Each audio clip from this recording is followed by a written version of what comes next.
Hey everybody, Kyle Buchanan, number 91 of your San Diego Seals, back for another day and another book. I hope everybody's doing well. It's a beautiful day here, and I know everyone's itching to get back to regular life, so I think it's coming soon, so just keep a positive mindset, and we're getting there. As you can see today, I got a couple buddies with me to enjoy this book. The book is called Lost and Found by Oliver Jeffers, and it's a cool book about a boy who has a run-in with a penguin, and they go on a little adventure to find the penguin's home, and has a good little ending. So without further ado, let's read it. Lost and Found by Oliver Jeffers.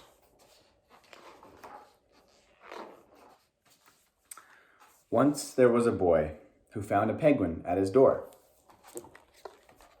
The boy didn't know where it had come from, but it began to follow him everywhere. The penguin looked sad, and the boy thought it must be lost. So the boy decided to help the penguin find its way home. He checked in the Lost and Found office, but no one was missing a penguin. He asked some birds if they knew where the penguin came from, but they ignored him. Some birds are like that.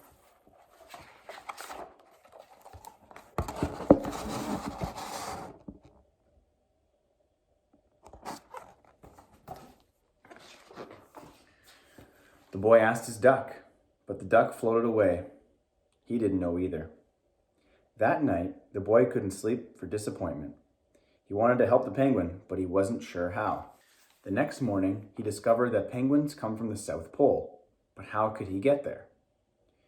He ran down to the harbor and asked a big ship to take them to the South Pole, but his voice was much too small to be heard over the ship's horn.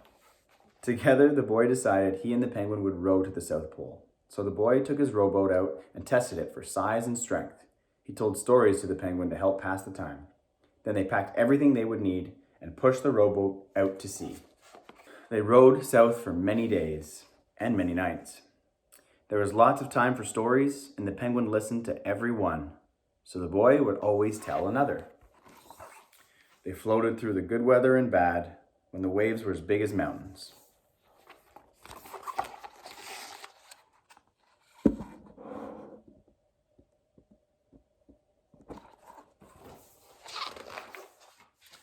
Until finally, they came to the South Pole.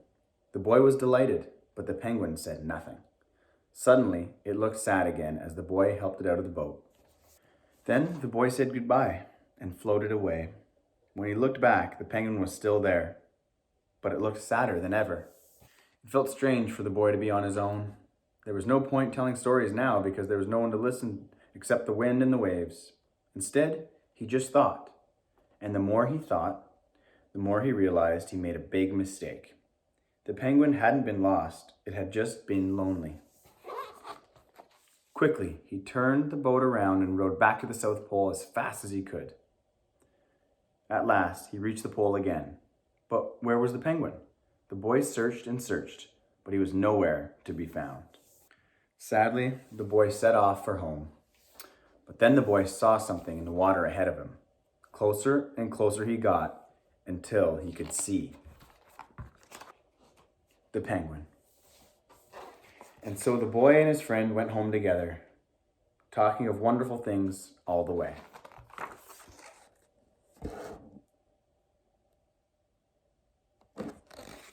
The end. I think that's a nice little book. They became buddies, had a nice little journey, and ended up going back home together. So thanks so much for joining again today. Please check back to our Seals YouTube for all different home workouts, more books, all different things. Dance classes are live on Instagram as well. I hope everyone's safe, healthy, and happy, and we'll see you soon.